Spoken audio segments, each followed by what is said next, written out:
सुप्रभात विद्यार्थियों, नारायणा हिंदी कक्षा में आपका स्वागत है। आज कक्षा 8 में सूरदास के पद पाठ 15 कुछ प्रश्नों का हम अभ्यास करेंगे। जैसा कि हमने पाठ में पढ़ा उसी के आधार पे हैं। पहला प्रश्न है आपका, एक गोपी माता यशोदा के पास क्या शिकायत लेकर आती है। एक गोपी जो है वो माता यशोदा को शिकायत करती है।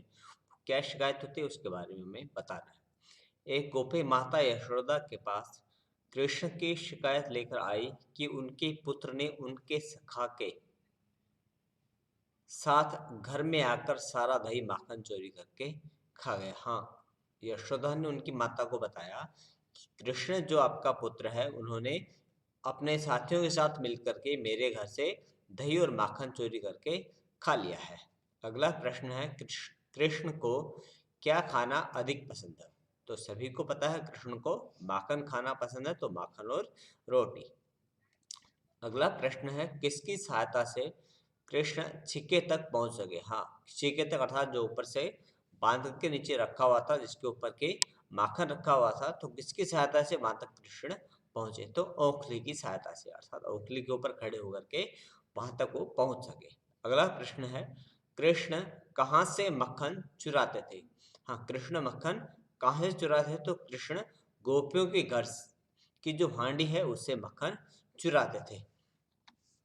अगला प्रश्न है, श्री कृष्ण गोपी के घर में किस समय आए थे। तो दोपहर के समय, जब दोपहर का समय था उस समय श्री कृष्ण गोपी के घर आए थे।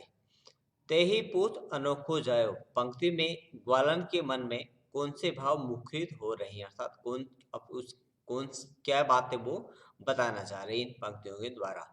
ग्वालन यशोदा से कहती हैं कि उन्होंने अनेकों अनोखे पुत्र को जन्म दिया है जो दूसरों से अलग है, अर्थात सबसे अलग है ऐसे पुत्र को क्या आपने जन्म दिया। अर्थात पुत्र सभी के होते हैं, लेकिन आपका पुत्र क्या कुछ अनोखा अर्थात कुछ अलग है।